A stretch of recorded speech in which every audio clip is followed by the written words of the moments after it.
Bonjour à tous, je suis heureux de vous retrouver depuis Notre-Dame-du-Lot pour continuer ensemble notre retraite de Carême. Elle a commencé hier. Même si vous n'avez pas suivi la méditation d'hier, vous pouvez soit vous associer à celle-ci, soit retrouver bien sûr sur les réseaux cette méditation. Et puis ainsi avancer ensemble tout au long de cette semaine. Vous pouvez participer à tout ou partie de cette retraite qui a pour thème un chemin de sainteté à l'heure du confinement. Je vous propose que nous entrions ensemble dans cette communion de prière, dans ce chemin que nous parcourons les uns avec les autres à travers le confinement, en nous confiant à notre Père du ciel. Au nom du Père, du Fils et du Saint-Esprit. Amen. Notre Père qui es aux cieux, que ton nom soit sanctifié, que ton règne vienne, que ta volonté soit faite sur la terre comme au ciel. Donne-nous aujourd'hui notre pain de ce jour. Pardonne-nous nos offenses, comme nous pardonnons aussi à ceux qui nous ont offensés. Et ne nous laisse pas entrer en tentation, mais délivre-nous du mal. Ô Père, toi qui nous aimes, viens nous éclairer aujourd'hui, envoie-nous l'Esprit Saint. Permets-nous d'être sensibles, attentifs à la présence de Jésus, pour qu'il nous accompagne tout au long de cette retraite de Carême. Au nom du Père, du Fils et du Saint-Esprit. Amen. Hier, pour la première méditation, je vous proposais de regarder ce qu'était notre contexte, le contexte de ce confinement que nous vivons ensemble actuellement. Avec un appel à ce que ce confinement ne soit pas un temps de vie médiocre, si je puis dire. En tout cas, j'emprunte l'expression au pape François. C'était dans son exhortation apostolique à la sainteté, Gaudete et Exultate. Il disait ceci: « Le Seigneur veut que nous soyons saints et il n'attend pas de nous que nous nous contentions d'une existence médiocre, édulcorée, sans consistance. » Et vraiment, je pense que ce que nous vivons actuellement est un appel à ne pas vivre de manière médiocre, édulcorée, sans consistance. Alors bien sûr, c'est un quotidien qui n'est pas forcément très enthousiasmant, mais il y a justement quelque chose à vivre de dense, de beau, de fort dans ce quotidien le plus ordinaire. Si nous le prenons comme un chemin de sainteté, c'est justement ce que je vous propose de méditer au cours de cette semaine, en entendant bien l'appel du Seigneur, l'objectif de notre vie.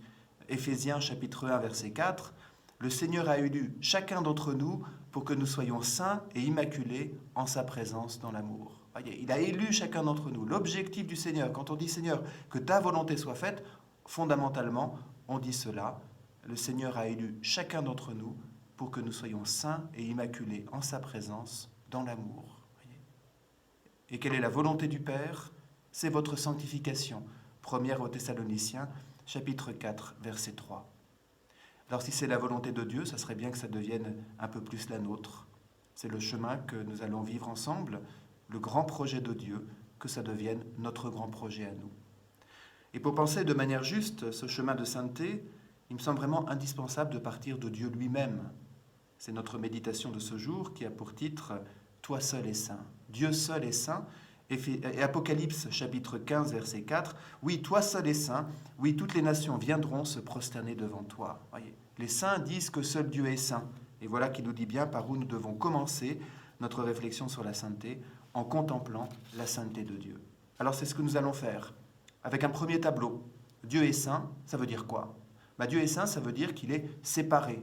Saint, c'est coupé, sécateur. Voyez, Dieu est coupé de tout ce qu'il a créé. La Torah utilise le terme hébreu kadosh, qui se traduit par vraiment séparé.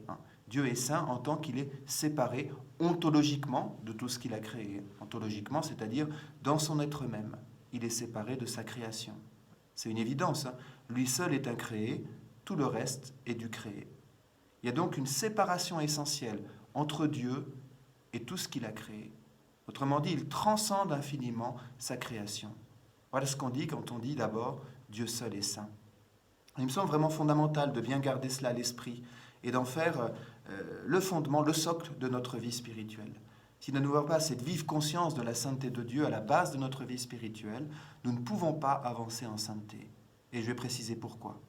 D'ailleurs, peut-être que vous êtes déjà venu à Notre-Dame-du-Lot et vous avez pu découvrir à travers l'expérience douce, paisible de ce sanctuaire, qu'en fait on est orienté à confesser l'absolue majesté de Dieu.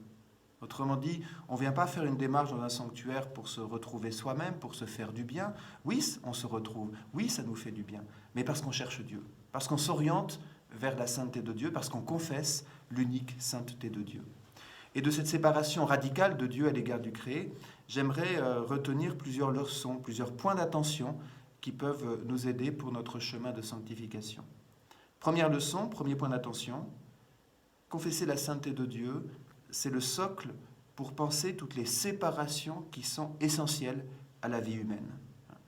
Ces jours-ci, nous sommes séparés de bien des gens, c'est l'occasion justement de réfléchir aux séparations, celles qui ne sont pas bonnes, celles qui nous manquent, et celles qui sont essentielles pour nous structurer, pour la structuration du vivant.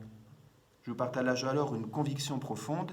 Si nous ne respectons pas la première séparation essentielle entre Dieu incréé, Dieu seul et saint, et tout le reste qui est créé, eh bien, nous risquons de manquer d'accueillir toutes les grandes séparations essentielles du vivant que le Seigneur a voulu. C'est quoi ces grandes séparations ? C'est d'abord la séparation entre l'être humain et l'animal. À vouloir supprimer cette séparation de nature, on déconstruit la réalité du créé. Je pense là au courant antispéciste qui fait beaucoup parler de lui de nos jours. Il est particulièrement pernicieux parce que sous couvert de ne pas violenter les animaux, et évidemment qu'il ne faut pas le faire, il leur revendique un droit semblable à celui des hommes. L'être humain et l'animal ne sont pas de même nature. La deuxième séparation, c'est celle de l'homme et de la femme. Alors bien sûr, ce n'est pas du tout une séparation ni de droit, ni de mérite, mais une séparation essentielle de complémentarité entre l'homme et la femme. Troisième séparation, entre l'être humain et la machine. Question nouvelle que pose la technologie qui se développe, question qui devient de plus en plus actuelle avec les perspectives d'intelligence artificielle. On réfléchit dans certains milieux à reconnaître à la machine des droits que n'ont bien sûr pas habituellement les objets. Et je pense qu'une juste réflexion philosophique et éthique doit se fonder aujourd'hui plus que jamais sur le respect de ces séparations fondamentales.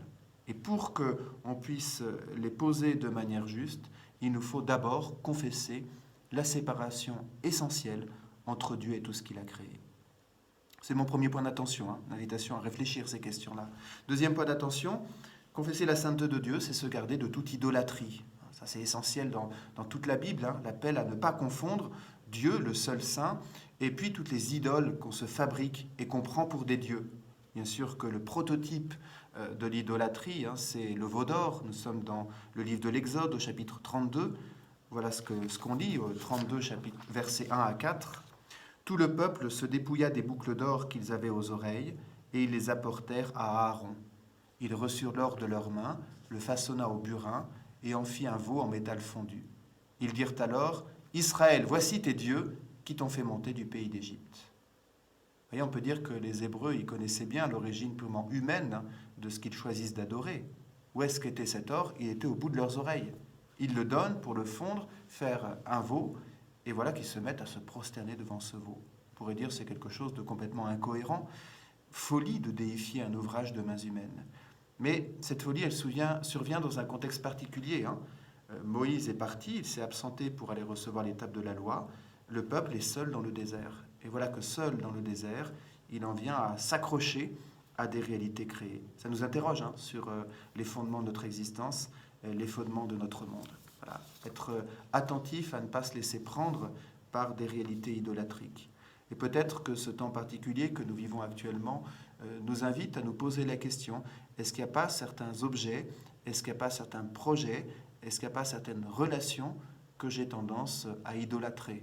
Autrement dit, je place sur elles une réalité d'incréé que n'a pas cette réalité créée. Voyez, je surinvestis, je sacralise, ça peut être votre smartphone, ça peut être, pourquoi pas, une personne, ça peut être un rêve que vous avez dans la tête, qui est sacralisé au point d'être élevé au rang d'une idole. Troisième point d'attention, en fait, c'est un prolongement du deuxième, c'est que parmi les idoles les plus redoutables, il y a la tentation de s'idolâtrer soi-même, de se glorifier soi-même. Une autoglorification, je pense à la parole de saint Paul dans la lettre aux Galates. Est-ce par des hommes ou par Dieu que je veux me faire approuver ? C'est l'épître aux Galates, chapitre 1, verset 10. Est-ce donc à des hommes que je cherche à plaire ? Si j'en étais encore à plaire à des hommes, je ne serais pas serviteur du Christ. Vous voyez, quand on veut s'autoglorifier, soit en mettant en valeur ce qu'on fait de bien, soit en cherchant à se faire plaindre, on pourrait dire c'est aussi une autre modalité pour se faire remarquer des autres. Quand on agit par rapport au regard des autres, eh bien, saint Paul le dit, on n'est pas serviteur du Christ. Voyez, on s'intéresse plus à plaire aux autres qu'à plaire à Dieu. Et donc finalement, confesser l'unique sainteté de Dieu, c'est d'abord dire « Seigneur, je veux te plaire à toi. Je ne veux pas me glorifier moi-même. Je ne veux pas me glorifier de mes actes, je ne veux pas me glorifier de mes capacités. D'ailleurs, si j'ai des capacités, c'est grâce à toi, Seigneur. C'est de toi que vient tout ce que nous recevons. Bien sûr, il s'agit d'accueillir et de mettre en valeur ses talents, mais tout vient de toi. Et donc, nous garder de cette autoglorification qui peut avoir deux dimensions. D'abord, une dimension personnelle. Voilà, je cherche la gloire des autres, je cherche les applaudissements. Jean chapitre 12, verset 43, Jésus dénonce ceux qui aimaient la gloire qui vient des hommes plus que la gloire qui vient de Dieu. Et au début du temps du carême, nous avions cette interpellation, comme chaque année au mercredi des cendres. Attention, quand tu fais l'aumône, quand tu jeûnes, quand tu pries, ne fais pas sonner de la trompette pour recevoir la gloire qui vient des hommes. Matthieu chapitre 6, verset 2. Non, la gloire que nous cherchons, c'est la gloire de Dieu. Et je pense qu'il faut aussi être attentif sur le plan communautaire. Je pense dans nos vies liturgiques, par exemple. Vous faites peut-être partie d'une équipe liturgique ou d'un groupe qui cherche à faire de belles liturgies, de beaux temps de prière. C'est bien, mais il faut toujours s'interroger pourquoi. On peut être dans une recherche liturgique où on va faire de l'esthétiquement très beau, mais pour s'en contenter, en oubliant, ou alors en se disant, voilà, pour séduire les gens, pour qu'ils soient contents, pour qu'ils aient envie de revenir à la messe. C'est pas mauvais en soi, mais ça ne peut pas être l'objectif premier. Nos liturgies visent d'abord à glorifier Dieu parce qu'il est Dieu.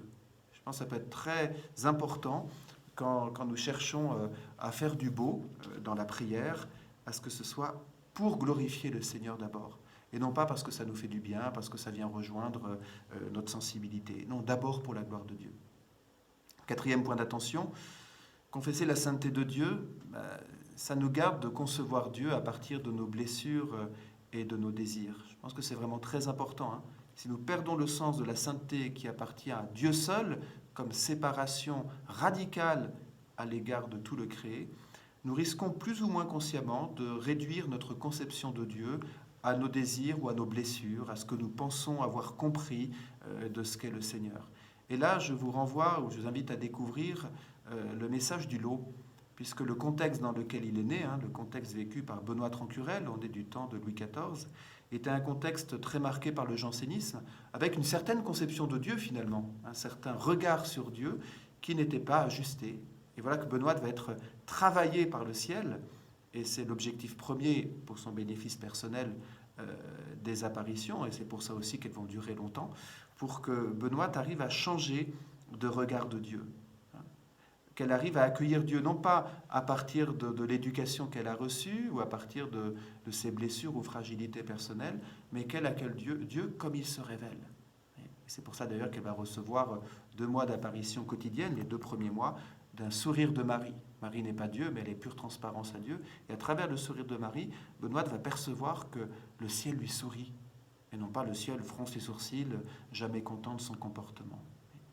Il semble vraiment important de prendre le temps là, de cette semaine pour vous poser la question. Est-ce que vous ne vous êtes pas construit, en tout cas en partie construit, une image de Dieu à partir de vos désirs, de vos peurs, de vos psychologies complexes? Voyez. J'emprunte l'exemple à Olivier Lantem, qui m'a personnellement beaucoup aidé à mieux percevoir ces choses. Prenons l'exemple d'un enfant qui a été dévalorisé par ses parents. On sait que des mécanismes psychologiques ont pu se mettre en place. Avec les autres, cet enfant risque de répéter le scénario qu'il a connu, ou alors il va chercher à s'entourer de personnes qu'il dévalorise, ou alors il va reproduire le scénario de dévalorisation qu'il a marqué en dévalorisant les autres. Bien aussi, il y a une dimension spirituelle. Il risque d'accueillir Dieu comme un Dieu dévalorisant. Et il va retenir de la Bible que des paroles qui peuvent être interprétées dans un sens dévalorisant. Toutes les autres paroles, finalement, plus ou moins consciemment, il ne va pas les accueillir. Et donc une guérison est nécessaire, et cette guérison, elle doit passer essentiellement par une confession de la sainteté absolue de Dieu. Dieu, tu me dépasses tellement. Je vous inviterai à méditer cette parole du livre d'Isaïe, chapitre 55, les versets 8 à 9. Vous pouvez les chercher dans vos Bibles. Isaïe 55, versets 8 à 9, où le Seigneur dit « Mes pensées ne sont pas vos pensées, et vos chemins ne sont pas mes chemins, oracle du Seigneur. Autant le ciel est élevé au-dessus de la terre, autant mes chemins sont élevés au-dessus de vos chemins, et mes pensées au-dessus de vos pensées. » Il me semble qu'en ces temps où le sens de ce qui nous arrive peut nous conduire à chercher des explications sur la place de Dieu dans tout cela, il faut garder bien en tête que les pensées de Dieu ne sont pas les nôtres, afin de ne pas nous lancer dans des interprétations douteuses sur la signification de ces événements. Et puisque cette retraite de mi-carême est un appel à vraiment confesser que Dieu nous dépasse infiniment, eh bien, dites-vous qu'il est bon de reconnaître que Dieu nous dépasse. On n'est pas dans une perception d'inquiétude parce que Dieu nous dépasse. On est dans l'accueil de quelque chose qui nous dépasse et il est beau qu'il en soit ainsi. Accueillir Dieu positivement, accueillir la beauté de Dieu. Une beauté qui nous dépasse, elle n'est pas angoissante, elle est au contraire enthousiasmante. Voilà ce premier tableau que je voulais vous proposer. Dieu est radicalement séparé du créé et il est bon qu'il en soit ainsi et il est bon que nous puissions le confesser. Je vous propose maintenant un deuxième tableau, en fait un prolongement du premier. Quand on dit que Dieu est radicalement séparé de tout le créé parce qu'il est saint et lui seul est saint, on reconnaît qu'il est radicalement séparé du mal. Et une parole du prophète Habacuc que j'aime beaucoup, le Seigneur dit, c'est le prophète Habacuc qui dit au Seigneur, « Tes yeux sont trop purs pour voir le mal. » Oui, tes yeux sont trop purs pour voir le mal. Ça ne veut pas dire que Dieu fait l'autruche pour ne pas regarder le mal, mais ça veut dire plutôt, me semble-t-il, que Dieu est saint, il est tellement totalement saint qu'il ne voit pas le mal. En un sens, le mal est pour lui impensable. Et à cet égard, le mal est pour lui inutilisable. Dieu ne peut pas utiliser du mal pour un bien. Bien sûr, il est traversable, on l'a vu hier. Par son offrande pascale, le Christ a permis à la lumière de traverser le mal et de l'emporter sur le mal. Mais les yeux de Dieu sont trop purs pour voir le mal. Il me semble essentiel de pouvoir le confesser. Dans l'histoire du lot, il y a un passage en un sens tout simple, mais qui est significatif. Je vous lis ce qu'on voit dans les manuscrits du lot. Deux prêtres murmuraient contre Dieu. L'un disait qu'il était trop bon, l'autre qu'il ne l'était pas assez. Benoît de s'y trouvant leur dit que Dieu est un Dieu d'amour, de bonté et de miséricorde, et qu'il est ce qu'il doit être. Et Benoît, ce n'est pas du tout une théologienne, mais elle a perçu que quand on dit que Dieu est amour, on dit ce que Dieu est. Et ce qu'il doit être, c'est-à-dire qu'il est en totale correspondance avec son être. Et donc, pour penser Dieu, il nous faut penser Dieu absolument saint, Dieu absolument amour. Alors, j'en tire plusieurs pistes qui peuvent nous aider comme réflexion pour cette retraite. Première piste, puisque Dieu est totalement séparé du mal, puisque les yeux de Dieu sont trop purs pour voir le mal, Dieu ne regarde pas d'abord le mal en nous. Il s'intéresse surtout au bien que nous faisons, à la beauté de ce que nous sommes. Il s'intéresse surtout à la bénédiction dont il veut nous combler. Je crois qu'on a vraiment besoin d'accueillir cela. Et regardez les comportements du Christ, envers la Samaritaine, envers Zachée, envers la femme adultère. On n'a pas un Dieu dénonciateur, on a un Dieu qui bénit, on a un Dieu qui relève. Voyez, c'est beau de voir comment, devant la Samaritaine, Jésus ne lui dit pas « Dis donc, tu as eu 5 maris, le 6e, c'est pas ton mari, tu as intérêt à régler les choses, puis après, je m'occuperai de toi et je te donnerai à boire. » Vous voyez, c'est en éveillant sa soif positivement, en la regardant de manière aimante, cette femme qui était sans doute mise de côté au banc de la société, c'est à ce moment-là que positivement, Jésus va pouvoir l'éveiller, elle, à la vraie soif et à se rendre compte que sa vie affective s'est sans doute égarée et elle n'a pas réussi à combler ses soifs. Et c'est ainsi que la sainteté de Dieu en vient à nous convertir. Ce regard de sainteté est tellement aimant, tellement pur, tellement pas centré sur le mal, qu'il nous convertit, il nous donne envie de ne pas en rester à notre mal. Dans son ouvrage qui porte justement pour titre « Dieu sans idée du mal », le dominicain Jean-Miguel Garrigue écrit ceci, je vous le cite, « Ce qui est inouï dans le regard de Jésus et qui convertissait les hommes, c'est qu'enfin un regard était posé sur eux qui était comme une eau vive, cette eau de l'esprit dans lequel ils renaissaient, dans lequel ils étaient entièrement tels que la volonté du Père les voit dans son dessein. » Quand Dieu nous regarde, il nous regarde de manière la plus positive possible, parce qu'il voit les saints que nous pouvons devenir. Il ne garde pas la liste de tous nos égarements. Si, il les repère, enfin, il nous aide à les reconnaître pour les dénoncer et pour nous en libérer. Mais ce n'est pas d'abord ce que le Seigneur regarde de nous. Donc ça, c'est la première piste. Je vous invite à cette libération peut-être du regard sur vous-même pour accueillir un Dieu qui voit tout ce qu'il y a de bien, tout ce qu'il y a de bon en nous et qui nous en remercie. La deuxième piste, elle est compliquée, hein, mais elle me semble nécessaire. Puisque Dieu est sans idée du mal, puisqu'il n'a aucune complicité avec le mal, il faut distinguer d'un côté le mal que l'on subit, et pour lequel Dieu n'est absolument pas responsable d'une manière ou d'une autre, et puis les épreuves qu'il peut nous faire traverser pour nous faire grandir. Si vous êtes parent, vous savez que l'éducation de vos enfants, elle passe assurément par des épreuves. Et en ce moment, en ce temps de confinement, voilà, si vous dites à vos enfants, bah, tu fais ce que tu veux et puis ça m'est égal, vous ne les aiderez pas à avancer pendant ce temps de confinement. Donc forcément, il y a des épreuves qui sont nécessaires et elles manifestent en fait, elles sont des témoignages d'amour. Je vous invite donc à essayer de discerner. Je vous dis, c'est très compliqué. Mais je pense que c'est nécessaire de le faire et que le temps de cette retraite est opportun pour nous y atteler.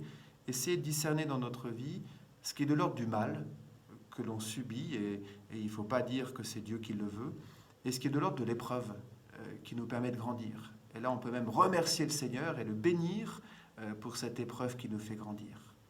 Je vous invite à lire la première lettre de Pierre au chapitre 1, versets 6 à 7. « Aussi, vous exultez de joie, même s'il faut que vous soyez affligés pour un peu de temps encore par toutes sortes d'épreuves.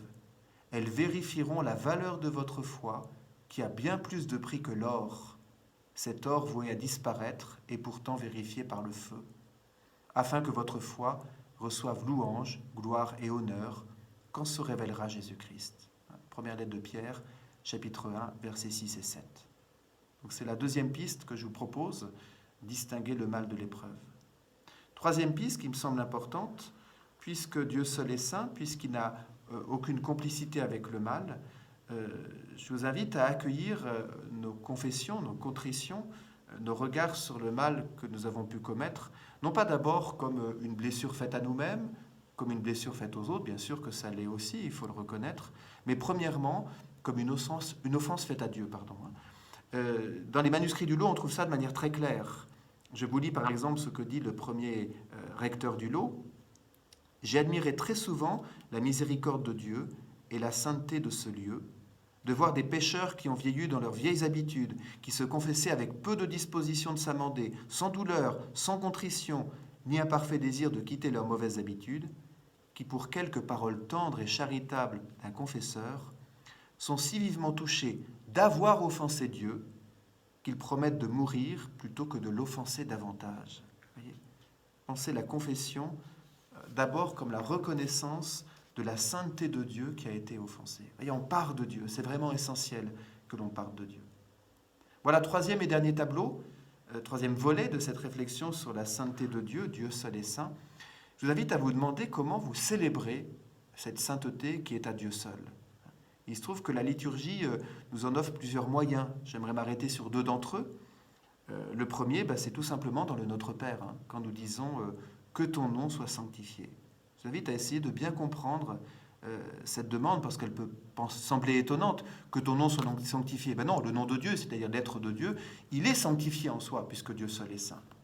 Donc nous sommes d'abord incapables de rendre Dieu plus saint, et il n'y a pas à le faire parce qu'il est saint. Donc quand on dit que ton nom soit sanctifié, on ne dit évidemment pas, Seigneur, que tu sois plus saint. Mais dans la sanctification du nom de Dieu, il s'agit plutôt de nous dire, de nous rendre disponibles à ce que cette sainteté de Dieu, elle soit toujours plus resplendissante sur la terre. C'est-à-dire, en fait, Seigneur, je m'engage à ce que je puisse, par tout ce que je suis, rendre cette sainteté qui est à toi seul, plus présente dans ma vie et plus visible autour de moi. Et là, dans le contexte de ce que nous vivons, dans ce confinement, auprès des plus proches avec lesquels nous sommes, ça peut être une vraie interpellation. Seigneur, que ton nom soit sanctifié. Aide-moi à ce que, dans chaque instant de ce que nous vivons actuellement, je manifeste que ta sainteté est là. Voyez, je manifeste que ta sainteté est là. Deuxième expression liturgique de la sainteté de Dieu, c'est ce qu'on appelle le Sanctus. Après la préface, nous entrons dans la liturgie eucharistique, nous disons de manière, le prêtre dit de manière plus ou moins différente, avec les anges et tous les saints, nous chantons, et là c'est le grand Saint, Saint, Saint le Seigneur, Dieu de l'univers. Remarquez que ce chant d'acclamation, on le garde même pendant le temps du carême.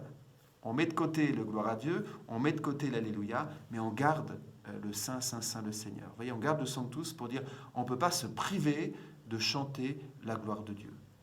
Pourquoi on chante la gloire de Dieu? Là encore, pas pour le rendre plus saint, mais pour nous associer à ce chant avec les anges et tous les saints. Donc il y a quelque chose d'une sorte de préparation au ciel quand nous chantons Saint, Saint, Saint. Alors ce chant, on le trouve chez Isaïe, chapitre 6, verset 3.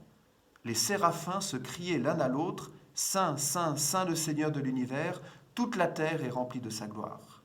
Et on retrouve aussi dans l'Apocalypse, chapitre 4, verset 8, Saint, Saint, Saint le Seigneur, Dieu de l'univers, le souverain de l'univers, celui qui était, qui est et qui vient.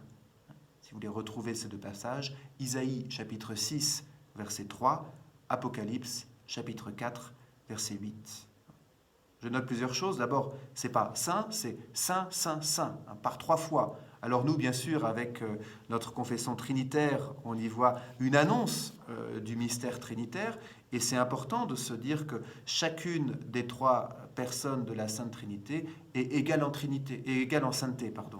Des fois, on peut avoir tendance à situer le Père, Dieu le Père, comme un peu au-dessus du Fils et du Saint-Esprit. Non, les 3 personnes sont égales en sainteté. D'ailleurs, dans le symbole de Nicée-Constantinople, nous disons bien de l'Esprit Saint, avec le Père et le Fils, il reçoit même adoration et même gloire. Voyez, la sainteté des 3 personnes de la Trinité.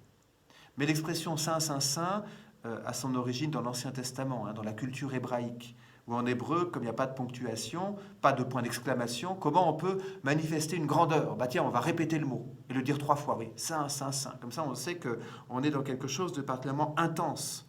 Remarquez qu'on ne le fait pas avec d'autres attributs de Dieu. Jamais on trouvera bon, bon, bon, alors que Dieu est pourtant bon. Jamais on trouvera patient, patient, patient, alors que Dieu est bien patient. Non, il n'y a que pour la sainteté qu'on a cette expression Saint, Saint, Saint. C'est pour dire véritablement, quand on dit la sainteté de Dieu, on dit le plus fort de tout ce qu'on peut dire sur Dieu. Et Marie, dans son Magnificat, chantera « Le puissant fait pour moi des merveilles, saint est son nom ». Saint est son nom. Alors, ceci étant posé, remarquez que ce chant qui unit le ciel et la terre, c'est une proclamation que nous sommes appelés à faire. Dans le livre d'Isaïe, chapitre 6, verset 3, il est dit les séraphins se criaient l'un à l'autre. Voyez, imaginez, 2 anges.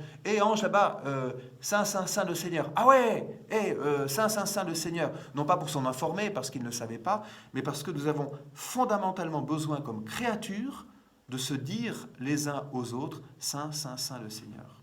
Je vous invite à vous poser la question de savoir comment vous pourriez aujourd'hui vous crier les uns aux autres, que ce soit ceux avec qui vous êtes confinés, que ce soit à l'égard d'autres personnes. Comment vous pouvez vous crier les uns aux autres, Saint, Saint, Saint le Seigneur. Voilà, je vous laisse sur cette invitation. Simplement, en conclusion, je vous rappelle que notre retraite se fait à partir de cette petite vidéo quotidienne, mais également à partir d'éléments que vous trouvez sur le site internet du sanctuaire Notre-Dame-du-Lot et sur le site Hosanna. Avec aujourd'hui, je vous propose 3 textes bibliques pour aller plus loin, ou plutôt pour asseoir véritablement notre confession de la sainteté de Dieu. 3 textes bibliques, donc je vous les cite, même si vous les retrouvez sur les 2 sites internet. Le premier, c'est Romains, chapitre 11, versets 33 à 36, qui commence ainsi. « Quelle profondeur dans la richesse, la sagesse et la science de Dieu. Ses décisions sont insondables, ses chemins sont impénétrables. » Il y a une vraie confession de la transcendance absolue de Dieu. Romains chapitre 11, versets 33 à 36. Au chapitre suivant, Romains chapitre 12, verset 2, une sorte de conséquence dans notre manière de voir la vie du monde. Ne prenez pas pour modèle le monde présent, mais transformez-vous en renouvelant votre façon de penser. Et puis je vous invite aussi à aller voir Isaïe chapitre 6, je viens de vous citer le verset 3, qui est le cri des séraphins. Je vous invite à aller voir l'ensemble du passage, Isaïe chapitre 6, les versets 1 à 7. Et puis, en complément de cette méditation biblique, je vous propose aussi quelques questions que vous pouvez vous poser, soit personnellement, soit les uns aux autres dans votre confinement. 3 questions. Comment pouvez-vous aujourd'hui proclamer que Dieu seul est saint? Voilà, comment ça peut se concrétiser dans la journée d'aujourd'hui? Deuxième question, comment laissez-vous la sainteté de Dieu éclairer positivement votre regard sur ce que vous êtes et sur ce que vous vivez? Dieu sans idée du mal, il ne regarde pas le mal. Comment la confession de la sainteté de Dieu peut vous aider à revoir votre regard sur vous-même? Et puis, comment vous criez-vous les uns aux autres que Dieu est saint? C'est la question que je vous posais tout à l'heure. Voilà, je vous remercie d'avoir participé à cette deuxième méditation de notre retraite de Carême. Nous nous retrouvons demain avec joie pour continuer ensemble ce grand et beau chemin de sainteté. Que le Seigneur vous bénisse, que la Vierge du Lot soit avec vous. Notre-Dame du Lot, refuge des pécheurs, priez pour nous. Vénérable Benoît Trancurel, priez pour nous. Au nom du Père, du Fils et du Saint-Esprit. Amen.